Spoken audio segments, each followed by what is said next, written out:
desde los versículos 6 al 14. Entonces vamos a ir a Gálatas, capítulo 2, de los versículos 6 al 14. Dice así la palabra del Señor. Pero los que tenían reputación de ser algo, lo que hayan sido en otro tiempo, nada me importa, Dios no hace acepción de personas. A mí, pues, los de reputación nada nuevo me comunicaron. Antes, por el contrario, como vieron que me había sido encomendado el evangelio de la incircuncisión, como a Pedro el de la circuncisión, pues el que actuó en Pedro para el apostolado de la circuncisión, actuó también en mí para con los gentiles. Y reconociendo la gracia que me había sido dada, Jacobo, Cefas y Juan, que eran considerados como columnas, nos dieron a mí y a Bernabé la diestra en señal de compañerismo, para que nosotros fuésemos a los gentiles y ellos a la circuncisión. Solamente nos pidieron que nos acordásemos de los pobres, lo cual también procuré con diligencia. Pero cuando Pedro vino a Antioquía, le resistí cara a cara porque era de condenar. Pues antes que viniesen algunos de parte de Jacobo, comía con los gentiles, pero después que vinieron, se retraía y se apartaba, porque tenía miedo de los de la circuncisión. Y en su simulación participaban también otros judíos, los otros judíos, de tal manera que aun Bernabé fue también arrastrado por la hipocresía de ellos. Pero cuando vi que no andaban rectamente conforme a la verdad del Evangelio, dije a Pedro delante de todos: si tú, siendo judío, vives como los gentiles y no como judío, ¿por qué obligas a los gentiles a judaizar? Les pido que juntos oremos en esta mañana. Padre, te damos gracias a ti, Dios nuestro y Señor nuestro, por tu palabra. Como hace un momento cantábamos en esta canción, es tu palabra la que transforma, es tu palabra la que tiene el poder de llegar hasta lo más profundo del corazón humano, hasta el alma, allí donde se encuentran las intenciones del corazón también. Tu palabra las discierne, las quebranta, tu palabra es como una espada de doble filo, y confiamos, Señor, en esta mañana en el poder de tu palabra, el poder de tu evangelio para salvación a todo aquel que cree.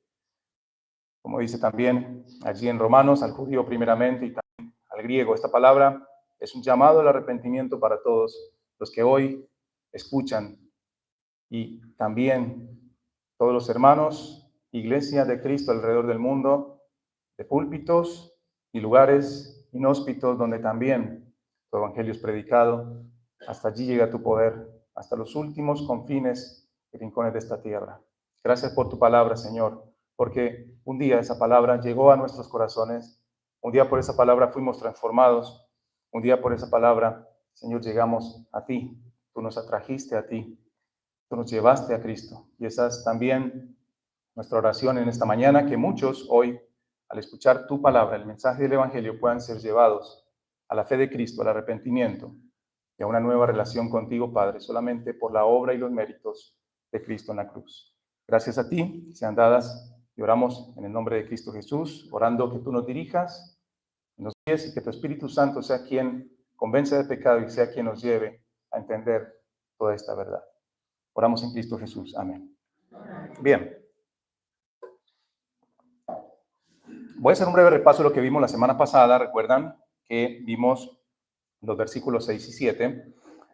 Y el título de esta serie, digamos, de que de mi parte estamos desarrollando, de mi parte en lo que me corresponde, ya los hermanos también han dado sus títulos a los mensajes, viviendo en la gracia de Dios. Y ustedes van a ver que a través de la vida del apóstol Pablo se manifiesta el poder del Evangelio, se manifiesta la gracia de Dios en salvar a hombres y mujeres pecadores como nosotros, al llamarnos de las tinieblas, al llamarnos de la oscuridad en la cual nos encontrábamos, al llamarnos de una vida de pecado a una vida de santidad, de llamarnos de una vida de oscuridad, de tinieblas, a una vida de luz en Cristo.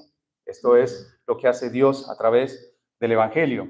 Por eso el apóstol Pablo aquí está en esta epístola que es denominada la Carta Magna de la Libertad Espiritual por muchos creyentes y teólogos en los alrededor, bueno, en muchos siglos, y es así porque nos habla de esta verdadera libertad con la cual Cristo nos ha hecho libres.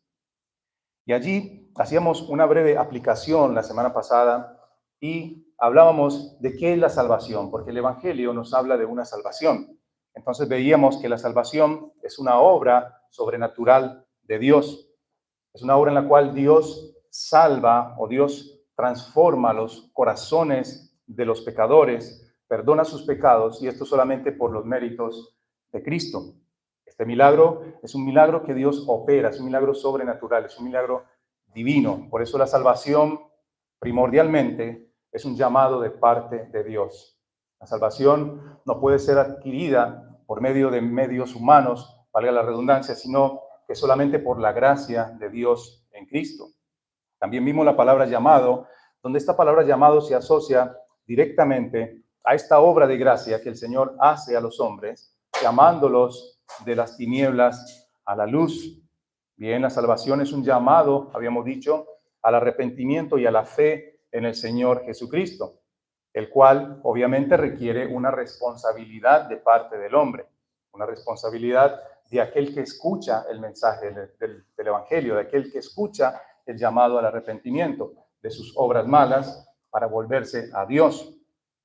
Este llamado, todo aquel que escucha este llamado de Dios a través del Evangelio y lo cree y se arrepiente de sus pecados y cree en la obra redentora de Cristo y cree en el Señor Jesucristo como su Señor y soberano Salvador, entonces lo hace en virtud no de su propia voluntad en el sentido, no de su propio mérito, sino que lo hace en virtud de ese llamado interno que Dios hace a las personas, que es el llamado eficaz. Este llamado eficaz ya lo hemos visto como una doctrina fundamental o como una doctrina de la gracia que enseñamos como Iglesia Bíblica Bautista Reformada. Bien, y vemos que este llamado eficaz es una obra del Espíritu, es el Espíritu Santo quien llama a salvación o quien despierta a la persona de la muerte a la vida. Esto es un milagro que solamente opera Él, ¿bien? Por eso vimos allí o hemos escuchado cuando se acerca este hombre Nicodemo, este gran maestro judío, y se acerca a Jesús y le dice, ¿qué debo hacer? O sea, ¿es necesario que nazcas de nuevo? Le dice Jesús, y él dice, bueno, ¿cómo puedo yo entrar de nuevo en el vientre de mi madre para nacer? Obviamente no entendía lo que es este nuevo nacimiento. Y aquí está la obra sobrenatural de Dios, que Él nos hace nacer a una nueva vida solamente por la obra sobrenatural de Cristo, la obra sobrenatural a través del Espíritu Santo. Y de esta manera, esta obra es necesaria para que una persona pueda obtener salvación, porque la persona por sí misma nunca podría llegar a obtener una salvación, el perdón de sus pecados y una nueva relación o una correcta relación con Dios. Fuera de Cristo esto es imposible y esto es lo que nos habla el Evangelio. Ninguna persona por su propio mérito o su propia voluntad puede obtener esta gracia, esta salvación, pues es un regalo, es un don de Dios. Esto lo vimos allí en Romanos capítulo 3, versículos 10 al 12. ¿Se acuerdan? Cuando dice la palabra que no hay ni a un justo, no hay justo, no hay uno, no hay quien entienda, no hay quien busque a Dios. Todos se desviaron, a unas se hicieron inútiles, no hay quien haga lo bueno, no hay ni siquiera uno. Y en esta condición nos encontramos todos nosotros sin Cristo, vagando por el mundo, viviendo nuestros pecados y viviendo en la esclavitud del pecado, alejados de Él y de su ciudadanía y de su reino. Bien, aunque escucháramos tal vez palabras de las Escrituras, si Dios no opera ese milagro sobrenatural, dando un nuevo corazón a la persona, resucitándolo de entre los muertos, toda esa muerte espiritual, aunque escuche, no podría entenderlo, no podría asimilarlo, no podría creer.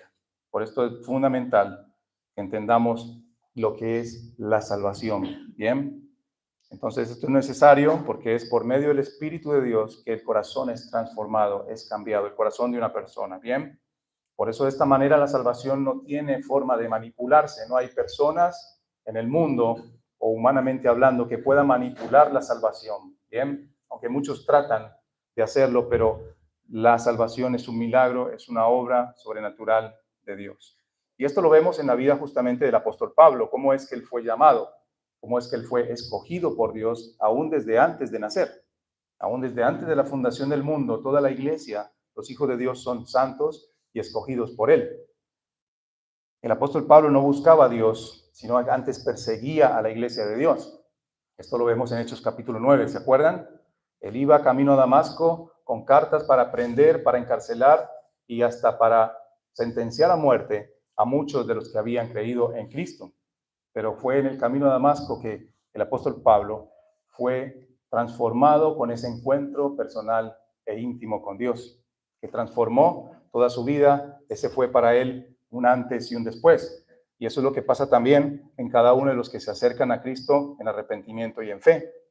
Ocurre una transformación, ocurre un milagro, ocurre, la verdad, una transformación de una vida que estaba viciada al pecado y ahora realmente esa vida es libre, es hecha libre por la gracia de Cristo. Y esto lo vemos en el apóstol Pablo mencionamos algunas de sus características que podríamos decir son las características que deben caracterizar, valga la redundancia, a todo creyente. Una manera humilde de reconocer que todo lo que ha recibido, lo ha recibido por la gracia de Dios. Bien, esto es lo que lleva un buen entendimiento del Evangelio. Él se considera desmerecer que era un apóstol. Él también conoce que bajo la gracia de Dios, él era igual o coigual a sus hermanos en la fe, apóstoles como él fue llamado por Cristo mismo. Entonces, aclaramos allí, recordemos el contexto, Pablo está defendiendo el Evangelio, Pablo está defendiendo su apostolado porque lo recibió directamente de Cristo, no lo recibió de hombre alguno. Y eso es lo que está tratando de hacer allí en las iglesias de Jerusalén y en todas las iglesias donde él tenía la oportunidad de predicar a Cristo. Defendiendo que hay un solo evangelio, porque la amenaza que estaba ocurriendo en aquel entonces era la amenaza de querer torcer el evangelio, de querer añadir obras al evangelio, que no era suficiente creer en Cristo, que no era suficiente con creer en la obra redentora de Cristo, sino que era necesario obras. ¿Cuáles eran esas obras? Pues ritos judíos y demás costumbres judías como la circuncisión y el guardar ciertos rituales o ciertas leyes. Eso querían hacer para que todo aquel que creyera en Cristo, querían incorporar esto como diciendo, bueno, si crees o si necesitas guardar estos mandamientos judíos para poder alcanzar completamente la aceptación y la en el contexto de Gálatas. Entonces, vimos también un poco brevemente lo que fue el concilio, el primer concilio en Jerusalén, donde se trata este tema en particular de el evangelio o de sumar al evangelio otras leyes judías. Esto se trata allí, lo mencionamos, está en Hechos capítulo 15, lo traigo como un resumen solamente. Resaltamos también que Pablo era miembro de una iglesia local. Nosotros, para los que no saben, estamos en un proceso de membresía. ¿Qué significa esto? Es un proceso en el cual una persona que dice ser creyente es aceptada en un cuerpo de una iglesia local, como miembro de una iglesia local. Bien, y esto lleva todo un proceso. Y veíamos, por eso he ido mencionando un poco, vinculando lo que estamos viendo ahora con este proceso de membresía. Pero eso ya lo vamos a ir viendo después. Pablo, como miembro de una iglesia local, se le encomienda también participar de este concilio y también la gran responsabilidad de ir y llevar, digamos, como la respuesta o digamos, la conclusión a la discusión que tuvieron allí en cuanto a esto, en cuanto a este tema de no comprometer o no obligar a los que habían creído en Cristo, que eran gentiles, los gentiles son personas que no eran judías, a tener que someterse a leyes judías. Esto es lo que allí se trató y realmente se aclaró la doctrina fundamental del Evangelio, que es solamente la justificación, solamente por la fe en Jesucristo. Vimos una aplicación también de cuáles deben ser estas características de un miembro de una iglesia o de una iglesia local, como decir esta iglesia que tenemos hoy aquí en Villa Mercedes. Han sido llamados por Dios, así como lo fue el apóstol Pedro, el apóstol Pablo y los demás apóstoles. Vemos que ellos deben manifestar ese nuevo nacimiento, esa nueva vida en su conducta, en su forma de pensar, en su forma de hablar, en su forma de comportarse. Y esto es precisamente lo que vemos posterior a la conversión del apóstol Pablo. Bien, vimos que un verdadero creyente entiende que la obra de salvación es una obra de gracia y que en ninguna manera se puede atribuir a su propia justicia, sino que se tiene que atribuir o es a la justicia divina, a la gracia de Dios, porque es Dios quien transforma nuestro corazón y nos da la capacidad de creer, bien, en Cristo. Eso también es importante que lo tengamos en cuenta. Y terminamos con este versículo 8, que dice que el que actuó en Pedro para el apostolado de la circuncisión, actuó también en mí, en el apóstol Pablo, para con los gentiles. Entonces veíamos que la obra que el Espíritu Santo estaba llevando a cabo, tanto en los apóstoles como en Pablo, es la obra que el Espíritu Santo lleva a cabo en todo el transcurso de la historia y lo seguirá haciendo hasta el último, la salvación del último escogido. Esta obra es una obra de gracia, donde el Espíritu de Dios, en un solo evangelio, en un mismo evangelio, transforma y da vida a personas que están muertas en sus delitos y pecados. Las transforma pasándolas de la muerte a la vida solamente por la gracia de Dios. Aquí termino el resumen, me tomé unos minutos para que estemos al tanto de lo que seguimos. Ahora, continuando con el título de Viviendo la gracia de Dios, vamos al versículo 9. Vamos a leer el versículo 9 nuevamente. Bueno, quiero ir despacio. Por ahí me acelero un poco. Vamos a bajar un poco la velocidad. Bien, versículo 9 dice, y reconociendo la gracia que me había sido dada, Jacobo, Cefas y Juan, que eran considerados como columnas, nos dieron a mí y a Bernabé la diestra en señal de compañerismo, para que nosotros fuésemos a los gentiles y ellos a la circuncisión. Aquí hay algunos términos que por ahí, si usted no ha leído la escritura en este contexto, va a ver que habla de la circuncisión, la incircuncisión. Esto ya lo hemos visto, pero no quiero centrarme en esto, en lo que es o no es la circuncisión, porque era lo que el pueblo judío, era una señal que el pueblo judío tenía para distinguirse, o la señal que Dios le dio para distinguirse de otros pueblos, y fue una señal en su momento, que tenía una figura próxima cuando Cristo viniera, de una circuncisión espiritual, que eso ya lo hemos explicado en mensajes pasados, pero aquí quiero ir desarrollando expositivamente este texto. Bien, ¿quiénes eran estos tres hombres que son llamados como columnas allí de la iglesia? Estos tres hombres, llamados Jacobo, Cefas y Juan. Cefas, ¿quién sería? Cefas es Pedro, en el hebreo, creo que es, sí, ahí lo tengo por acá anotado, en el hebreo Cefas significa Pedro y en el griego sería Pedro, piedra. Entonces es el mismo, Cefas es Pedro, para que sepan de quién está hablando. Ellos eran considerados como columnas. Era muy importante que estos hombres y columnas en los judíos consideraban a grandes maestros. Cuando hablaban de columnas, eran como ese cimiento, ese fundamento que sostenía, digamos, un cierto sistema, podríamos decir, religioso. En este caso, eran las columnas que Dios había también dispuesto para preservar y para fundamentar la iglesia en aquel entonces. La iglesia primitiva es los fundamentos, es el cimiento, y Dios seguiría edificando a través de la historia ese edificio espiritual que es de él, que es la iglesia de Cristo. Entonces era importante que estos tres hombres, Jacobo, Cefas y Juan, reconocieran que el evangelio que estaba predicando el apóstol Pablo era el mismo evangelio que ellos estaban predicando a los de la circuncisión. ¿Quiénes eran los de la circuncisión? El pueblo judío que había sido circuncidado y que guardaba ciertas normas rituales de los judíos. Bien, entonces al reconocer esta gracia que ha sido dada también a Pablo, al apóstol Pablo, entonces ellos estaban en cierta manera, o se estaba confirmando que el mensaje de Pablo es el mismo mensaje que están transmitiendo ellos. Solo que Pablo, en un ministerio, podríamos decir, en un ministerio a los gentiles, digamos, a los de la incircuncisión, y el apóstol Pedro y los demás hermanos allí en el ministerio de la circuncisión. Entonces, esto fue, digamos, una señal, podríamos decir, a todos los judaizantes que estaban tratando de introducir estas falsas enseñanzas acerca de la salvación, acerca de la fe en Jesucristo, que no era suficiente.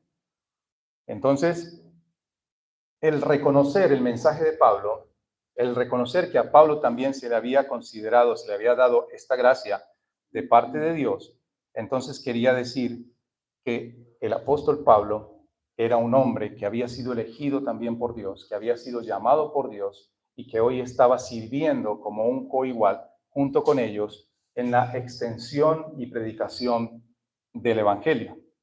Entonces, esto deja en claro a estos falsos maestros judaizantes y a todos los que habían sido contaminados por estos comentarios de estos hermanos o de estos supuestos hermanos en cuanto a la ilegitimidad del apostolado de Pablo. Y también, si desacreditaban el mensajero, entonces desacreditaban el mensaje. Entonces, esto es una gran bendición para la iglesia. Dios lo determinó así, confirmar que el apostolado de Pablo es un apostolado que es de Dios. Y el mensaje es el mismo evangelio, no hay otro, hay un solo evangelio. Cuando hablamos del alcance, la bendición de lo que trae la predicación del evangelio, la edificación de la iglesia en aquel entonces y también hoy, podemos afirmar que solo esto se debe a la gracia de Dios. Si bien ellos se esforzaban, si bien ellos iban por todos los lugares, se esforzaban en hacerlo, pero era la gracia de Dios quien los sostenía y les daba fuerzas para continuar, digamos, haciendo la labor que Cristo les había encomendado. Y esto es precisamente también lo que hoy la iglesia necesita, vivir bajo la gracia de Dios continuamente, sabiendo que todo esfuerzo se debe a que la gracia de Dios está operando y está actuando en cada uno de sus hijos para llevar a cabo la gran comisión que Dios ha encomendado y para que esta palabra que es predicada realmente lleve fruto y traiga bendición a aquel que la escucha y salvación a aquel que la escucha. Entonces aquí muere todo y aquí muere el centro o el antropocentrismo o todo centrado en el hombre. Hay iglesias donde todo gira alrededor del hombre. Bien, cuando realmente entendemos el verdadero evangelio y entendemos cómo Dios obra en su gracia en cada hombre que se acerca a Él en arrepentimiento y fe, vemos realmente que todo se debe al favor de Dios, a la gracia que nosotros no merecemos, pero que Dios en su amor nos dio en Cristo. Permítanme que repase un poco lo que vimos en la lección número 2 de nuestro curso de membresía, porque me parece importante traerlo y reforzarlo, porque es algo que nos va a ayudar a entender acerca de la salvación, que es lo que necesitamos entender, y acerca del Evangelio. Acerca de cómo es que se evidencia la salvación en una persona. ¿Bien? ¿Cómo es que nosotros podríamos ver que una persona ha sido salvada o es una persona que realmente es un hijo de Dios? Esto lo vimos en la lección número 2. ¿Cómo es que la iglesia reconoce esas evidencias en la vida de una persona? Lo vimos en el apóstol Pablo. ¿Qué evidencias podíamos notar allí? Después de su encuentro con Cristo, Pablo ya, una vez recuperado de aquel impacto, de esa visión que tuvo, cuando recupera su vista, lo primero que hace es salir, bautizarse, ir y predicar. Hubo obviamente un cambio, una transformación en su corazón, y ahora predicaba a Jesucristo. Aquel que perseguía, ahora lo predicaba, ahora lo amaba, ahora quería estar cerca de él, en una correcta relación con él.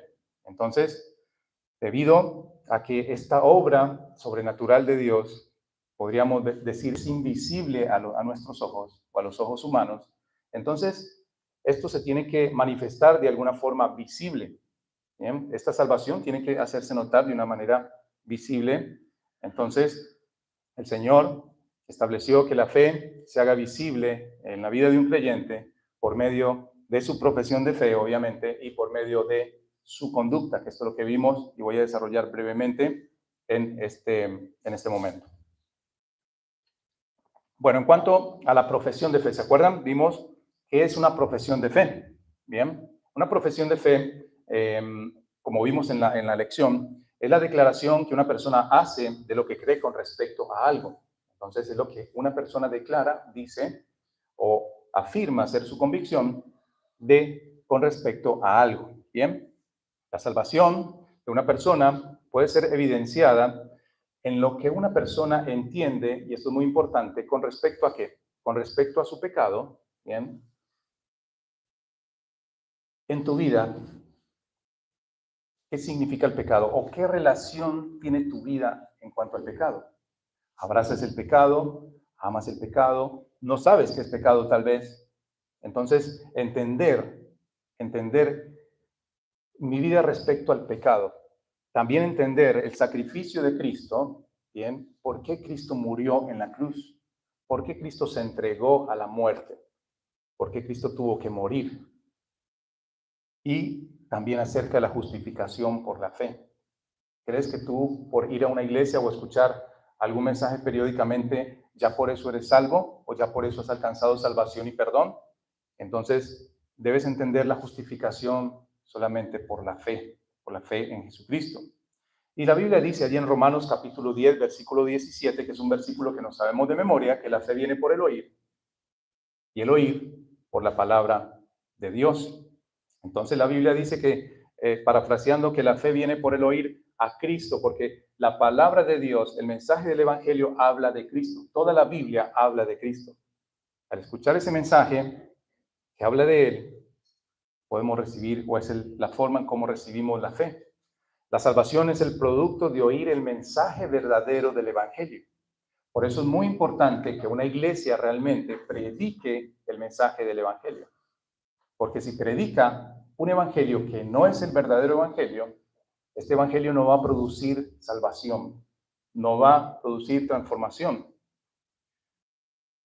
Cuando una persona dice que cree, es muy importante que ella pueda definir bien qué es lo que cree.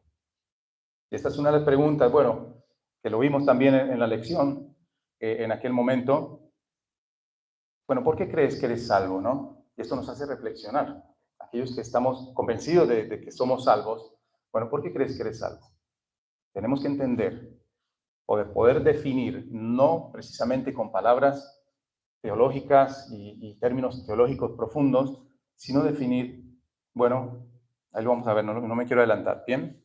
Si alguien no puede hacer una declaración bíblica, esto no quiere decir que se haga una monografía o no sé, un texto profundo acerca de lo que cree, sino que si una persona no puede declarar bíblicamente o correctamente, digamos, quién es Jesús, si no puede declarar lo que significa que es salvo, entonces no debemos nosotros suponer que esa persona es salva.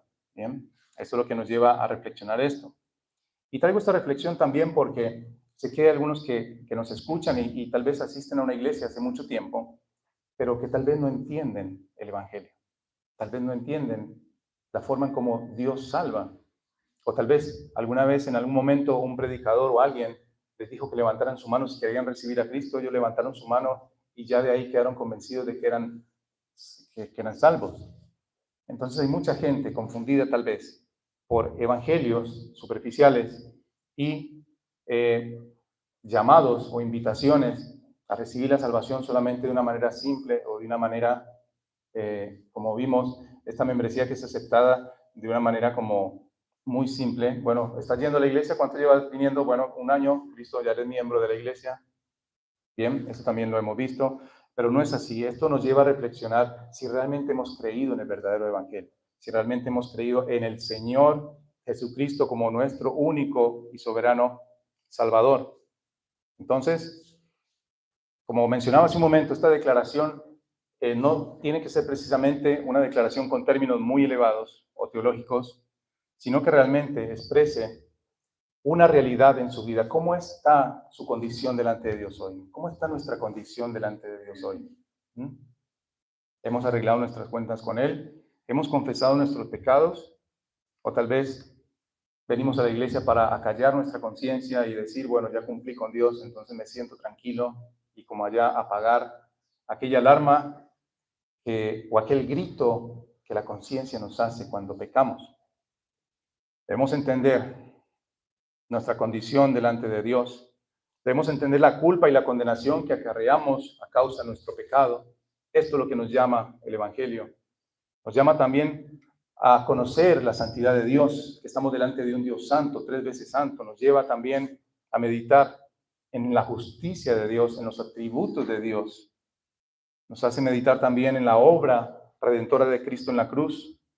¿Cómo es que un Dios justo puede salvar a pecadores como nosotros? ¿O por qué Dios, un Dios justo, santo, que no necesita de nosotros, nos extiende su amor y su gracia a través de Cristo. ¿Cómo es que de un Dios santo puede perdonar a hombres y mujeres como nosotros, tan pecadores? En Romanos capítulo 10, acompáñenme allá a buscarlo, versículos 8 y 9, el apóstol Pablo declara así, en cuanto a esta confesión que estamos viendo, esta declaración de fe que muchos de nosotros hicimos, o es necesario que si somos creyentes ya pasamos por esta declaración de fe. Romanos 10, 8 y 9 dice más, ¿qué dice? Cerca de ti está la palabra, en tu boca y en tu corazón. Y esta es la palabra de fe que predicamos, que si confesares con tu boca que Jesús es el Señor y creyeres en tu corazón que Dios le levantó de los muertos, serás salvo. Aquellos que decían ser creyentes debían tener un concepto claro de quién es Cristo, en quién han creído. Debían creer en su deidad, ¿bien? En la deidad de Cristo. Y debían proclamarlo como su Señor, aun cuando esto fuera para ellos una sentencia de muerte. Según el contexto de este pasaje, ¿se acuerdan que estaba César allí como el proclamado Dios de los romanos? Y aquel que no proclamara al César como Dios, pues era una sentencia de muerte. Aquel que declarara a alguien como Señor y Dios fuera de aquel César, era tal vez una sentencia de muerte en aquel entonces. Por eso el que decía que si confesares con tu boca que Jesús es el Señor y creyeres en tu corazón que Dios le levantó de los muertos, serás salvo. Esta era una confirmación. No quiere decir que si repetimos estas palabras hoy vamos a ser salvos. No, quiere decir que hay una convicción interna de este milagro que ha operado el Espíritu Santo en darnos un corazón nuevo, una vida nueva en Cristo, y que esto se va a evidenciar ya lo que vamos a ver en este momento. Entonces, aquellos que habían creído en Cristo lo proclamaban como Rey, lo proclamaban como Señor, y también proclamaban su resurrección. Creían en su resurrección no como un hecho, tal vez místico, como muchos lo pueden llamar, sino como el hecho de la confirmación de que Dios aceptó el sacrificio que fue hecho allí, el sacrificio de aquel cordero sin mancha y sin pecado. Dios aceptó, lo reconoció, lo confirmó, resucitando a Cristo de entre los muertos. Y esta es la base fundamental del Evangelio. Cristo murió y resucitó por hombres y mujeres pecadores como usted y como yo. Por esta razón es que es importante que una iglesia local sea fiel a la palabra de Dios y predique el Evangelio de nuestro Señor Jesucristo, este verdadero Evangelio, este único Evangelio. Por eso mencionaba que hay tanta confusión en iglesias donde se diluye el Evangelio, se habla de evangelios que no son evangelios y traen confusión, traen condenación también, porque conducen a las almas en engaño a una supuesta eternidad con Cristo, pero que en realidad es una eternidad sin Él, porque han negado tal vez la fe y han negado a Cristo mismo como su Rey y su Señor al no vivir bajo el señorío de Cristo y al no obedecer a su mandato. Y aquí seguimos con la conducta, lo vimos también. Ahora, ¿cómo es que una persona evidencia que ha sido salvada? A través de su conducta. Bien. De esta manera se hace visible este milagro del nuevo nacimiento. Este es un aspecto muy práctico y es lo que se espera de una persona que ha creído verdaderamente en Cristo. Y esta es su conducta. Bien, una persona que profesa creer debe tener una conducta que respalda lo que dice, que respalda lo que predica. Esa conducta conforme a esa profesión de fe. Si proclamamos a Cristo como nuestro Señor y nuestro Salvador, entonces quiere decir que el pecado ya no gobierna en mi vida, sino que gobierna Cristo. Quiere decir que ya no soy esclavo del pecado, sino que soy esclavo de Cristo. He pasado de un reino de tinieblas al reino de Cristo. Entonces nuestras conductas deben ser acordes a nuestra confesión de fe. Un creyente verdadero tiene una fe que se evidencia a las demás personas, ¿bien? De una manera que las otras personas puedan reconocer en él la gracia de Dios. Esto fue lo que leímos en el versículo 9. ¿Se acuerdan que leímos? Y reconociendo la gracia que había sido dada, y parafraseando al apóstol Pablo, estos tres hermanos reconocieron esto. Entonces, era evidente que había ocurrido una transformación espiritual en la vida del apóstol Pablo. ¿Cómo es que un hombre que antes perseguía a la iglesia, que vivía en una vida religiosa, que estaba convencido de que estaba sirviendo a Dios, pero estaba engañado, pero vivía en su pecado, necesitaba salvación? Hay muchos que están seguros en su religión, hay muchos que están seguros en sus obras o en su propia justicia, cuando dicen, al preguntarles, ¿y cómo está tu vida delante de Dios? Mira, la verdad, yo creo que bien, porque yo no le hago mal a nadie, yo lo único que hago es trabajar o hago mi vida y no molesto a los demás. Y piensan que esta es una regla para ser aceptados por Dios. O piensan que vivir una vida moralmente correcta va a alcanzar el favor de Dios. Esto es un error. Esto es estar errados y es estar engañados en una autojusticia, una justicia propia. Y esto es lo que el Evangelio nos trae a la luz y saca a la luz. La obra del Espíritu Santo en la vida de una persona produce fruto.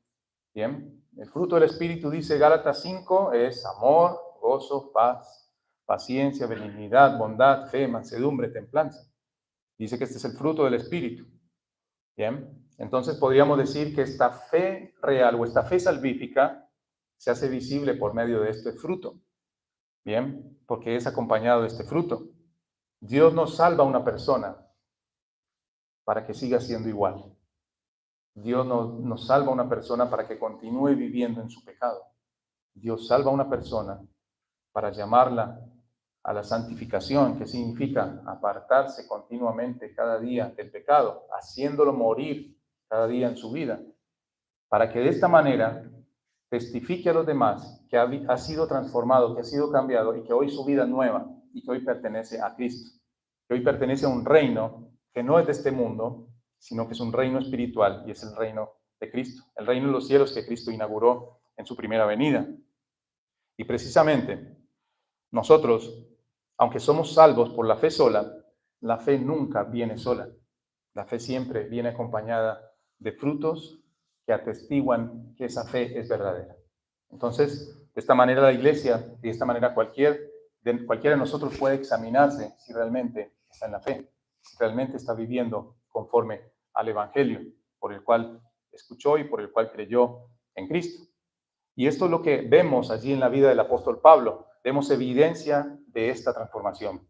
Vemos evidencia de esta fe. Cuando Pablo declara a Jesucristo como su Señor y único Salvador, sin importar lo que esto pueda implicar. Él había entendido su estado de condenación. Cuando le dice, Señor, cuando el Señor le dice, Saulo, Saulo, ¿por qué me persigues? Y él dice, ¿quién eres, Señor? Soy Jesús a quien tú persigues.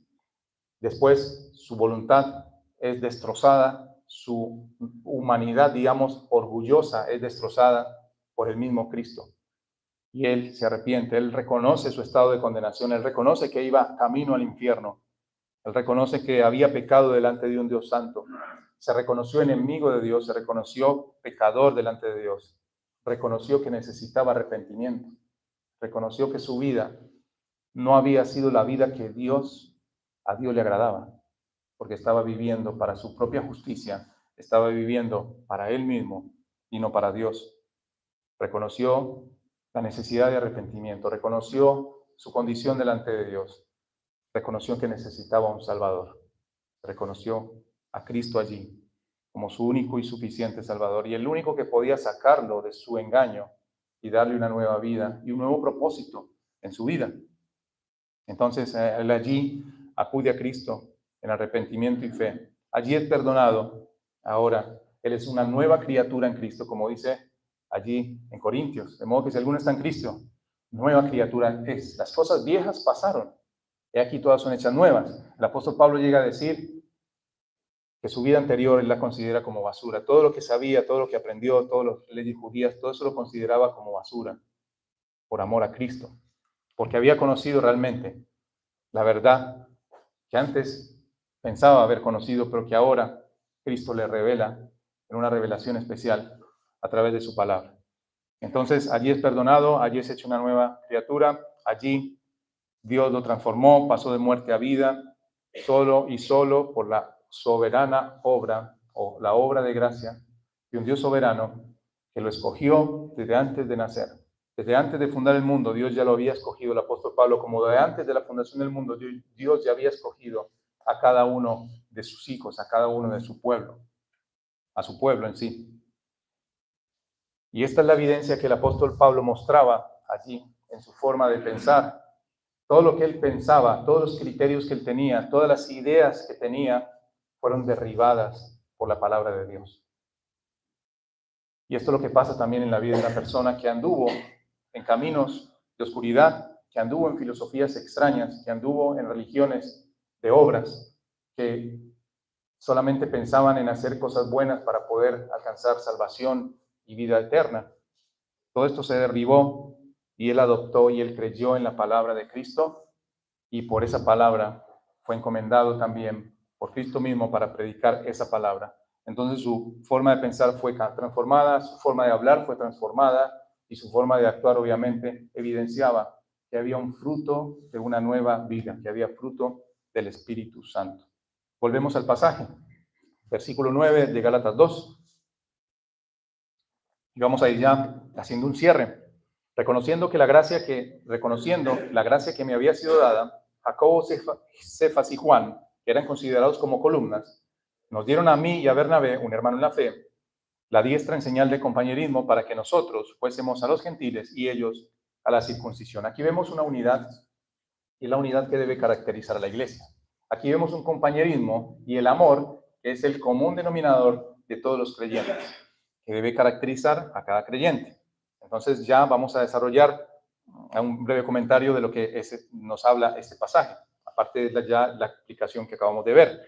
Estos tres hermanos, Jacobo, Cefas, que es Pedro, y Juan, considerados como columnas, recordemos que ese término columna lo usaban los judíos para referirse a grandes maestros espirituales. Entonces, Pablo usa este mismo término que usaban aquellos judíos para contrarrestar, digamos, o para cerrar la boca de aquellos que decían que él era un falso apóstol. Él con esto dice, con esta diestra, digamos, que se les da, o con esta afirmación o este compañerismo, él dice, yo estoy en perfecta armonía con mis hermanos en nuestro mensaje, en el mensaje que predicamos, yo estoy en armonía con estas columnas de la iglesia y también con los demás apóstoles del Señor. Estos hombres, como dato, digamos, podríamos decir dato curioso, estos tres hombres escribieron 21 de los 27 libros del Nuevo Testamento. Bien, para que lo tengan en cuenta. Ellos lo escribieron bajo la inspiración y supervisión del Espíritu Santo. Y hoy los tenemos aquí para escudriñarlos, para extraer estas verdades del Evangelio. Y esto Dios lo confirma, o Dios confirma esto, que hay un solo Evangelio, que no hay otro Evangelio, sino el Evangelio de nuestro Señor Jesucristo.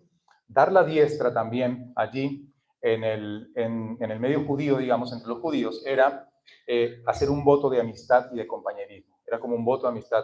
Te doy la diestra, hermano, ve adelante, sigue con lo que Dios te ha encomendado, estoy de acuerdo con lo que enseñas, eres mi hermano en la fe, te voy a apoyar, voy a orar por vos. Esto es lo que significaba, ¿bien? Y esto es lo que debería haber en la iglesia. Cuando hablamos o escuchamos a hermanos que están predicando, bueno, y predican el mensaje del Evangelio, gocémonos, si sean de otra denominación, sean de otra iglesia, oremos por nuestros hermanos, ellos están también predicando el Evangelio de Jesucristo.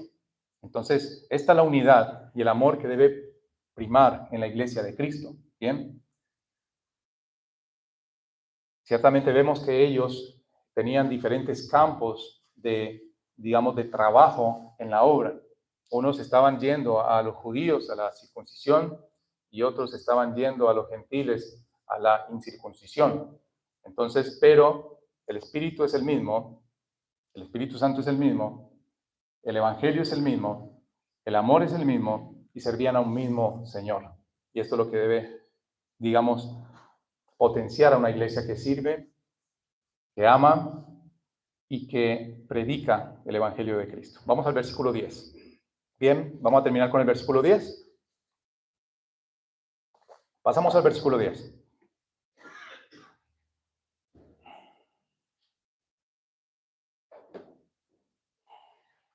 Me voy a buscar acá.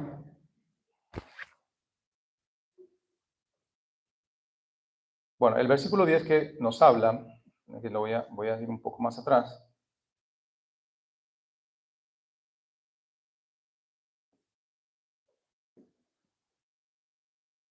El versículo 10 nos dice de la siguiente manera: solamente nos pidieron que nos acordásemos de los pobres, lo cual también procuré con diligencia hacer. Solamente nos pidieron que nos acordásemos de los pobres, y esto fue procurado con diligencia por el apóstol Pablo y obviamente sus demás hermanos. Ahora, es curioso que termine, digamos, esta parte pidiendo, haciendo como esta breve petición, esta petición de un amor práctico, ¿no? Acuérdense de los pobres, acuérdense. Lo que parece una breve petición tiene una base bíblica muy profunda. ¿Bien? Muchas de las personas que visitaban la ciudad, digamos, de Jerusalén o la región de Judea, al creer en Cristo, era tanto el impacto que esto traía a sus vidas que ellos se quedaban en Judea. Aquí vemos que esto tiene un contexto, tiene digamos, un fundamento bíblico. Y quiero planteárselos porque esto también debe ser particular o una característica de una iglesia bíblica que se acuerda de los pobres. En esa región las iglesias tenían pocos recursos. Nosotros somos una iglesia también pequeña, tampoco tenemos recursos ilimitados, tenemos pocos recursos también, y en la gracia de Dios nos sostiene, y Dios sostiene este lugar y nos provee para pagar todo lo que estamos pagando, nos provee para hacer los arreglos del nuevo local. Bueno, Dios está haciendo algo realmente hermoso, pero también nos llama a este punto de cuidar de los pobres. En Hechos, capítulo 2, versículo 44 al 47, vamos a ver qué pasó en la iglesia primitiva en cuanto a esto. ¿Por qué era importante? ¿Por qué se le menciona al apóstol Pablo, acuérdate de los pobres?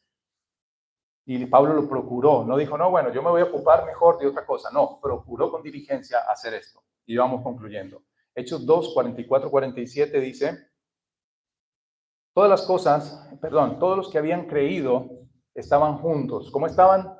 Juntos, en unidad. Bien, esto es muy importante destacarlo. Y tenían todas las cosas, y tenían en común todas las cosas. Dice que vendían sus propiedades y sus bienes y lo repartían a todos según la necesidad de cada uno. Y perseverando unánimes cada día en el templo y partiendo el pan en las casas, comían juntos con alegría y sencillez de corazón, alabando a Dios y teniendo favor con todo el pueblo. Y dice, ¿qué dice? Y el Señor añadía cada día a la iglesia los que habían de ser salvos.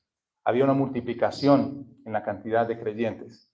Y la iglesia tuvo este impulso. Obviamente, el Espíritu Santo pone en el corazón de cada uno el proveer para las necesidades de aquellos que no tenían. Aún vendían sus propiedades, vendían todo lo que tenían. Y esto habla, por eso el fundamento bíblico a lo que voy ahora, es que esto habla de un corazón agradecido.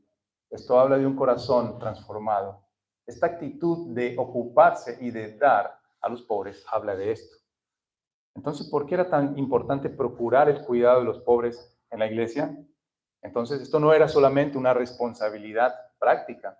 Esto hablaba de un deber espiritual. Esto hablaba de una manifestación de amor genuino por el otro, de una preocupación por el otro.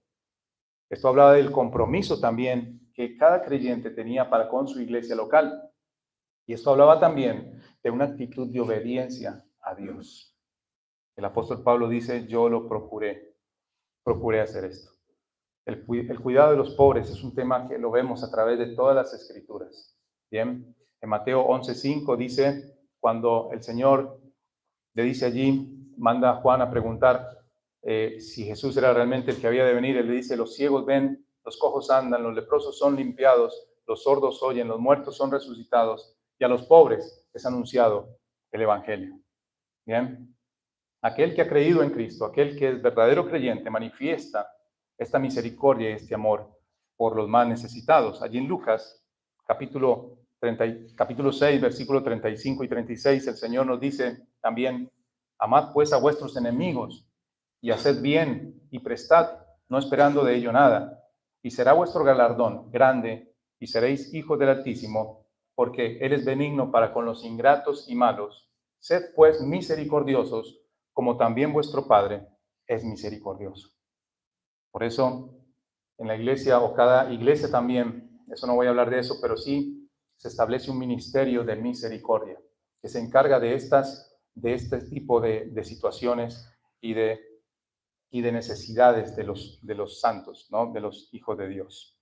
Allí en Deuteronomio capítulo 15, versículos 7 y 8, también nos habla, dice, cuando haya en medio de ti menesteroso de alguno de tus hermanos, en alguna de tus ciudades, en la tierra que Jehová tu Dios te da, no endurezcas tu corazón, ni cerrarás tu mano contra tu hermano pobre, sino abrirás a él tu mano liberalmente y en efecto le prestarás todo lo que necesite.